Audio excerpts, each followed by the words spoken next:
University South Centers, Southern Ohio Economic and Development Programs, and special guests with the community organizations and other programs.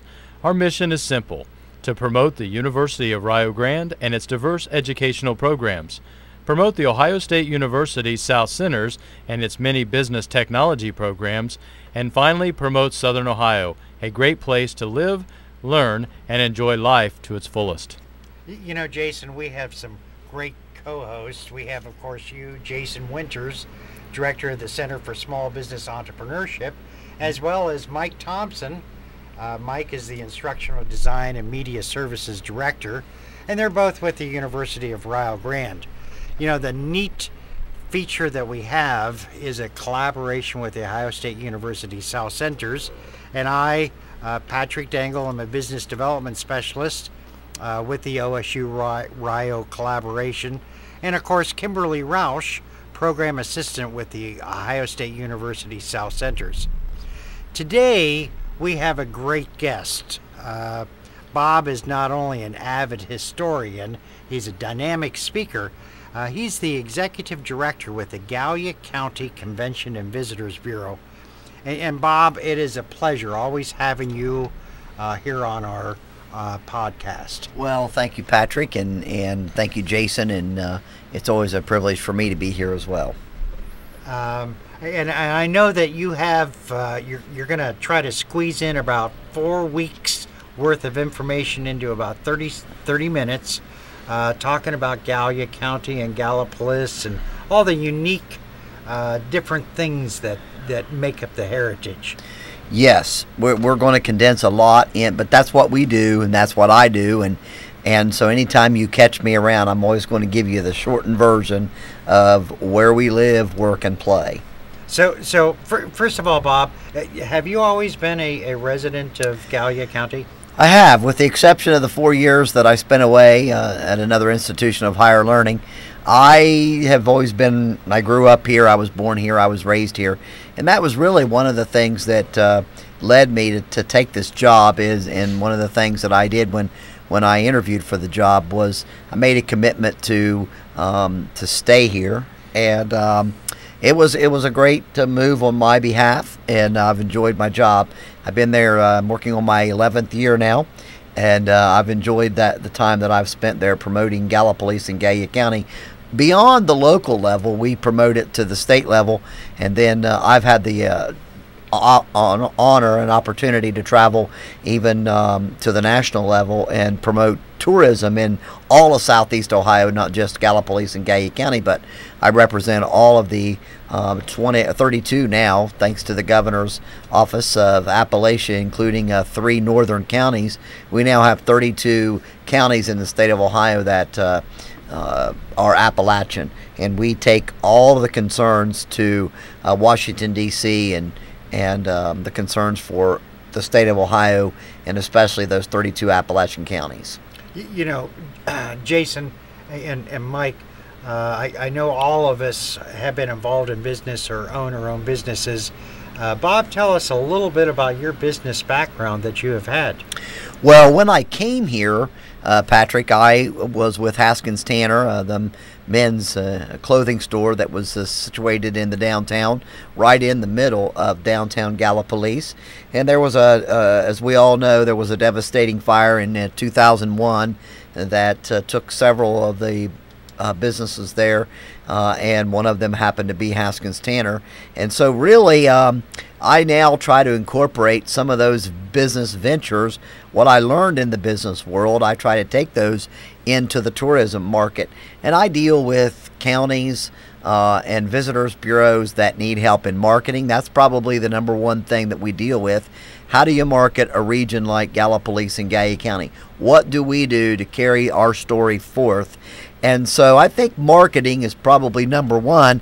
And as far as sales are concerned, you know, I came from a background where I was selling shirts and trousers and slacks, but I'm now selling Gallia County and Gallipolis. So it's not, I really did not have, I mean, it was a job change because it's not a storefront, but it's not really a change because I'm doing what I always did, and that's selling and marketing and promoting and going on the road and telling people the story that we have.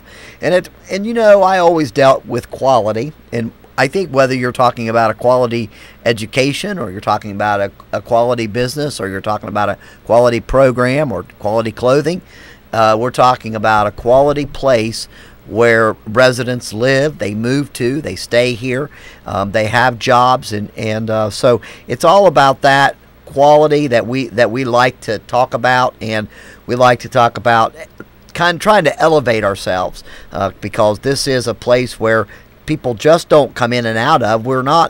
We are somewhat of a bedroom community, but people, they stay here too. They come here for jobs. They come here to retire. They come here for sports and recreation, and they come here to learn. And so my job is to educate locals. And we were having this conversation earlier about how part of who we educate is the locals.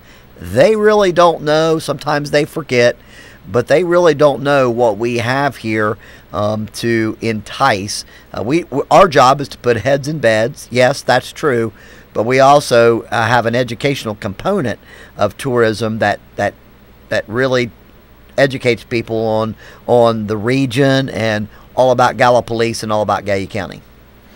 Well, Bob, since you talk about education, we talk about Gallipolis being the city of the Gauls. What does the city of the Gauls actually mean? Well, the city of the Gauls is a French word. It's not. It doesn't have anything to do with those flying above the river like we were talking about. But it has a lot to do with the French and the bureaucracy that the Frenchmen came when they arrived here. And we were talking, Patrick.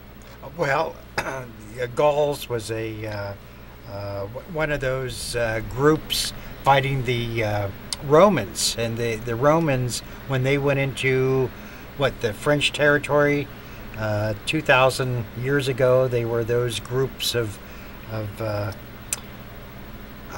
Mongols, those groups of individuals trying to take over the world, and the Romans conquered them. So Gauls eventually became into the French territory. Maybe. Sounds good. I'll buy it. If there's a historian buff out there that wants to assist with a little bit more tech, we would love to have you call in. Anyway, if you looked at some of the old maps way back, France is called Gaul. So we're the city of France. Kind of. We were one of the French settlers. Of the Gauls. Yeah. Which is of the French. But also city of the French. But also, isn't there other groups that also settled, like the Scottish? Well, actually, what happened, the French actually became a war, a tug of war, so to speak. And the French were not here long before the Germans migrated in, and the Welsh, of course, we're sitting right here today in Welsh territory. But those Welsh migrated in, and the Germans and the French actually they actually fought for a while there and battled it out. And because of the time of the year when the French settled, those original settlers that came from France, it was in October, it was late in October, and the winter was upon us. Many of those original settlers did not survive. Not a good time to start building a cabin. Not a good time. And if you go back and look at medicine in that time too, those that did come that were sick when they got here or sick after they got here, they just, because of disease and because of malaria and other things that happened there, they just did not survive. And so really we hold the history of the French high because we are a French city. And so when you come into Gallipolis, you'll see several things that bear the name French. But really the Germans and the Welsh were really the ones that battled it out, and were very significant in German history, and were very significant in Welsh history, as you all know here.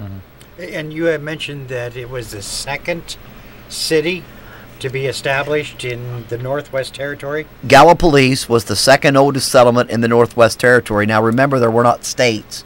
Ohio did not become a state until 1803. And so really, we were the Northwest Territory and the Virginia colonies, and we were the dividing line between the Northwest Territory and the Virginia colonies. And if, as far as slavery was concerned, if those slaves got to the river, which was the Virginia territories, Virginia colonies, they were free. And so a lot of people were pushing across this way. They were pushing through our area to get to the Virginia colonies from the Northwest Territory. But yes, we are the second oldest settlement in the Northwest Territory. And there's some debate on that. We all agree, all Ohioans agree that Marietta was first. We all know that. And if you live in Cincinnati, well, they root and applaud and say they're the second. But not so Cincinnatians. We were the second, you were the third.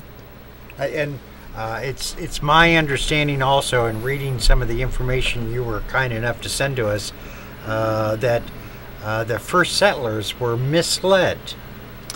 Yes, there were some false deeds that were sold, and I think it's kind of funny.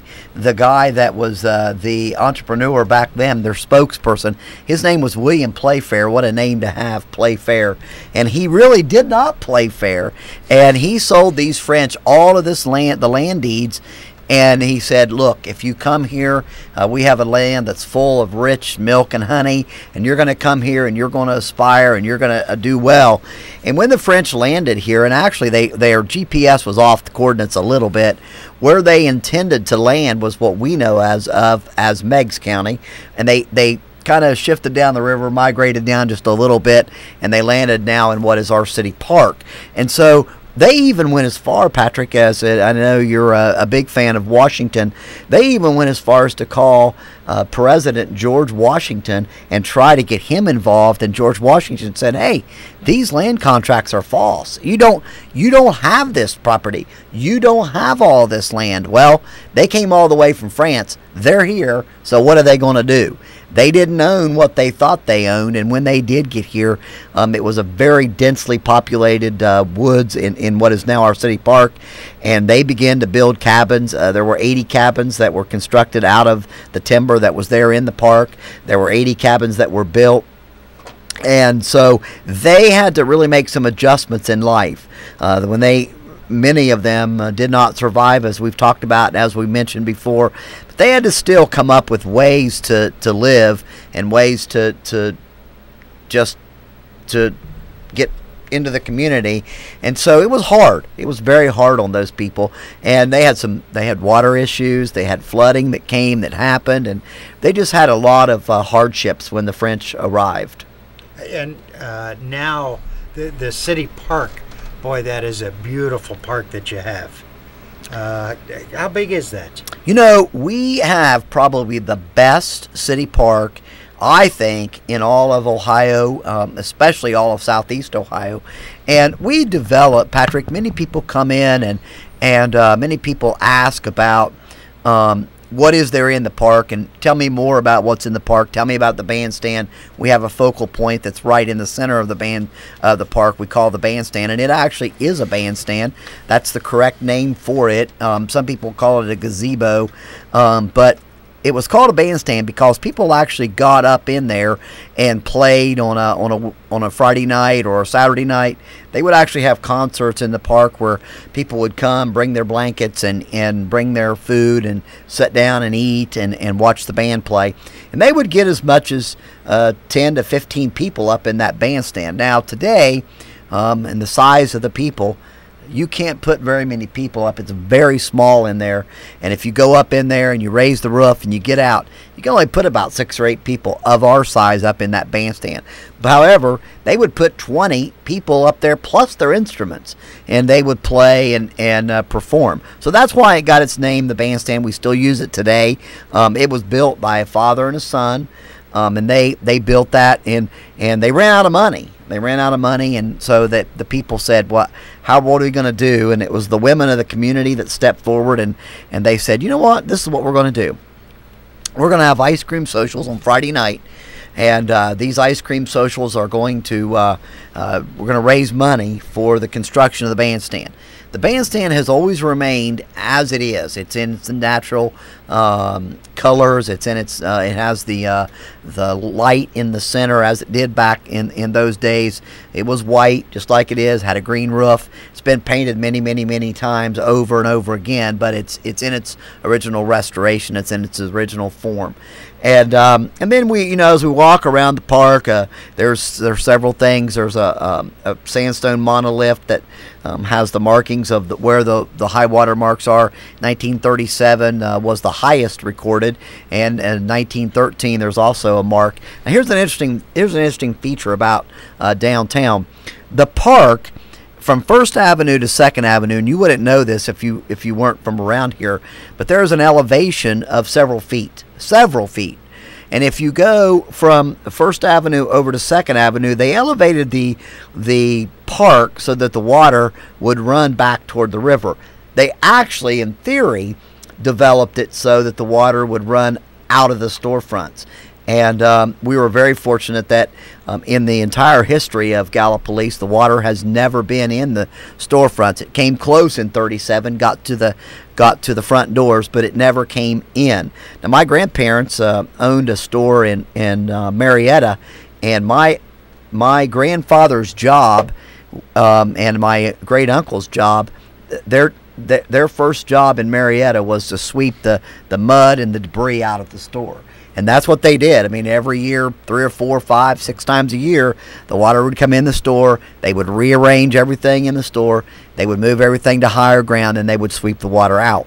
So we're very lucky in our entire history that we've never had water in our storefronts. But if you don't really realize that until you get over on First Avenue and stand there and look back over towards Second Avenue and see the elevation. We also have an American Doughboy monument that's downtown or down river on the park. About World War I. World War I, a commemoration of World War I. But that, of course, was where the Doughboy gets its name. But that monument is actually built. Thanks to our veterans, that monument is actually attributed to all men and women who are serving or have served in our armed forces. Their names are there, and it goes all the way through the Persian Gulf, I believe. In fact, that is correct. It goes through the Persian Gulf. So that's kind of highlighting a few things in the downtown, in the city park. Well, Bob, one other thing that you failed to mention that's really significant about our down park is the wonderful river access that we have there at the park. You know, Jason, I think, and I could be wrong, but I think that probably one of the premier attractions in all southeastern Ohio is our river. And we try to utilize it. We have about, when I came and I took my job, we had about 2 or 3 fishing tournaments. That has increased. We now have about 10 to 12 fishing tournaments in the summer. Now, some of those are obviously larger than others, but we have had, last year and this year, we're going to have the state youth bass championship. And those youth will come in from all over the state, and those people have disposable income. So when those people come, the restaurants prosper, the merchants prosper, and it's a great thing. We're trying to utilize our river more and more, and it is a great thing. And it's not just for sightseeing, but it's for recreation as well. Jet skiing. I mean, I can't tell you how many times people that go up and down in jet skis and fishing and things like that, and just swimming, I guess. It is kind of a cornerstone of our community because, you know, it gets cold or you get a lot of rain. I know myself, I will go down to, let's see where the river's at. Is the river up? Is it down? Is it froze over? You know, it's just one of those things you kind of, I don't know, gauge life by. It's just living around the river. And we were very fortunate enough a couple of years ago to be awarded a grant that put picnic tables, swings, light poles in the park. And just going back to what Mike alluded to, almost every day in the spring through the fall, people take their brown bag, as Tony Cavalier would say, they brown bag their lunch to City Park and Gallipolis, and they sat there and they eat and they reminisce and they talk about the river, and it's a great place to have some quiet, personal time alone. You just shut everything out and sit there and look at the river. And it's and we have an access. We have a ramp that leads you down, and you can put your own private boats in. And I think in the future, in the time to come, there will be some future developments there. We've tried a couple of different grants, and they've failed, but we're continuing to do that to come up with, to improve that access and that downtown and the riverfront. Well, now, Bob, I know we have a lot of different programs going on at the park throughout the year. I believe Chautauqua is coming back this year. This will be the 4th time that Chautauqua will be coming to Gallipolis, and we're very fortunate to be on, at this time, an alternating years with the Ohio Humanities Council. They sponsor Ohio Chautauqua, and it moves around to 5 cities every summer. And this year we're very fortunate that they will be coming to Gallipolis, and the theme this year is How the West Was Won. And they're going to have Margaret Blennerhassett. She will be here. Oliver Hazard Perry, York, who was part of Lewis and Clark's expedition, and we have the wonderful. Speaking of an educational component, what Chautauqua is, it actually got its name based from Chautauqua, New York, and that is an institution of higher learning for the arts and theatrical. And so what they do is they come here and they are cast in first-person characters. And so actually under the red and white striped tent every evening, and that will start, I believe it's July 17th. It's on a Tuesday night. Goes from the July 17th to the 21st. And it talks about when Ohio was the western frontier. In addition to the couple that I talked about, Johnny Appleseed will be there. And I've seen the Johnny Appleseed presentation, and it's very, very good. And these people are in character. They are that character for that 45 minutes that they're on stage. But then Chautauqua was actually broken down into 3 segments, and then after the character then steps out of character and becomes himself, and the audience can then ask questions of the character.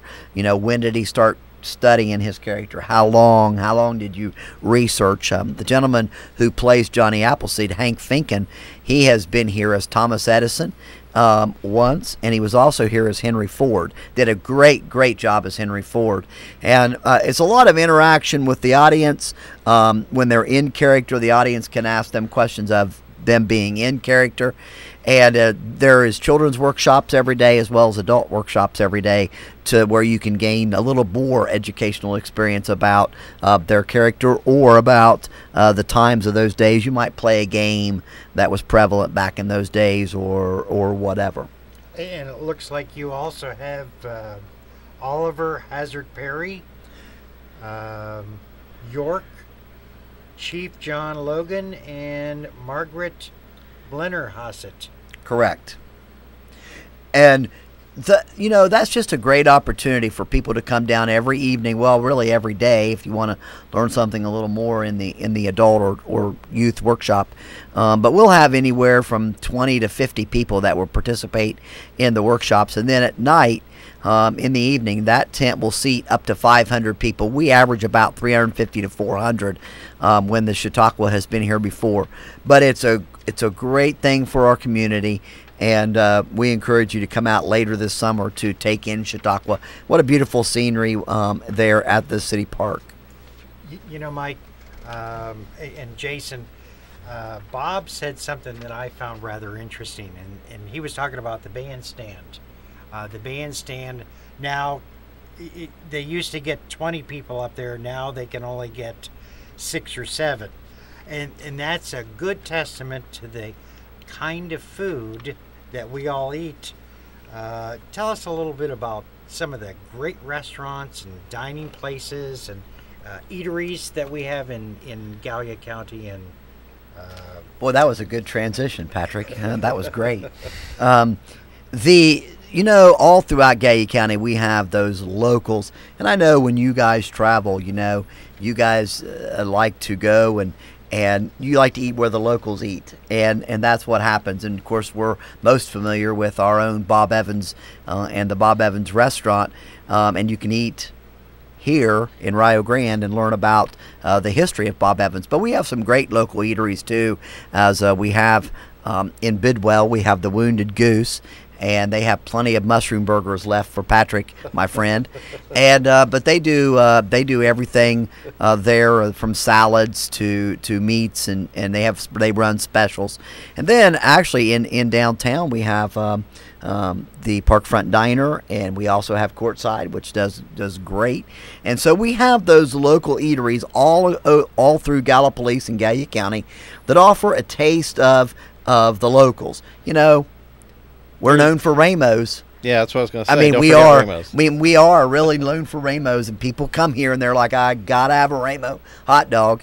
And you know, the Robies is right across the street. They feature great pizza and Italian dishes, and so there's a lot of those little special places that we're known for to eat and pick up what you want. And I think we're going to see some more of that in the future as well, and maybe even someday we'll have one on the river, which would be great. And but yeah, that is one of the things that we're known for, is our eateries. And Pat, you know, we have some new talent around here. I know Mike and I both like the new Mary Family Winery. It's been here for a few years now. You know, they have fantastic locally produced wines. Nice place to stop and visit. And it's actually better now that it's got a great location right off the highway. What a great way to get in and out off the highway with easy accessibility. You know, I got to tell you that wineries are part of tourism all throughout the state of Ohio. And when you go up north, they had a wine trail that went around through the northern part of the state. And we actually really didn't have anything here for a long time. And the Mary family. The Mary family got established, and Tim and Lisa are doing a great job, and they're putting us on the map as far as the winery is concerned. People travel from here to purchase the wines that the Mary Family Winery has, and it's really been a booming thing. In fact, we're going to feature the Mary Family Winery in a Ohio magazine, that not the Ohio magazine, but in an Ohio magazine of wine producers that will be coming out this spring. Gallia County will be featured, and we'll feature the Mary Family Winery. And you can get some food there, and I think there's going to be some more food that's going to be there later. There's a couple that's going to do some expansion there, and so it's a great place to go for an evening of relaxation, and you can actually see the whole process. You can actually see, soon you'll be able to see all the grapes from the beginning and watch it go through the whole process into the bottle and then to the table. So great place. And we only have a minute or two, but comment on the educational. Granted, University of Rio Grande is here, great place. The school systems, almost every tell us about the schools. They're all brand new. Well, we were very fortunate a couple of years ago to be able to pass bond issues within the county schools and the city schools to build new high school facilities for really all of Gallia County. And it was a great night. It was one of the, I don't know that I've ever had a more spirited night within our community than the night when those two bond issues passed. People were just cheering and hugging, and I mean, it was just a great feeling. And we have a premier school system within our Gallipolis city schools and within our Gallia County local schools, where now those kids can they're not in outdated facilities, and they're not using outdated materials. But we have a Christian school too downtown, Ohio Valley Christian School. So if you want private education, you've got that. And then we have the career college, the Gallipolis Career College too, as that they can offer job placements and offer people an alternative to education. So a very fine educational system, and it goes all the way from pre-K all the way up through the institution of higher learning that we have here at the university. Well, and the nice thing about having the university here, too, is for post-secondary education students, those seniors and juniors in high school that want to take those college courses, it's not a very far drive out here to the university to take those classes, so they can do that. not everyone has that luxury of having a university in their backyard. You know, I asked a student earlier, what's the one thing that they like the best here at the University of Rio Grande? And they said the attention that they get from the various different faculty, that they love that. And she had been to two other universities. So what a great testimonial. Bob, it has been a pleasure having you on our show again. Thank you. Thank you, Patrick. Thank you, Jason. Thank you, Mike, for having me. We hope that you will come back and, you know, keep Gallia County heads in the beds. We'll do it. Now, Pat, I know we have a special guest coming up next week that everyone's familiar with. Why don't you share it with us? We have Kimberly Rausch. Kimberly has consented to come on. She's going to talk about some of the marketing materials, the marketing and advertisement, and I think it's going to be a great show.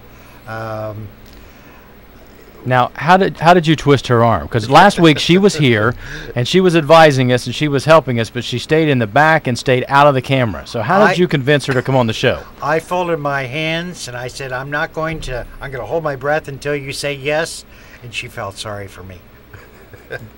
I can see that happening. Hey, thank you for listening. I'm Patrick. I'm Bob. And I'm Jason. And Mike. Thank you for listening. We'll see you next week.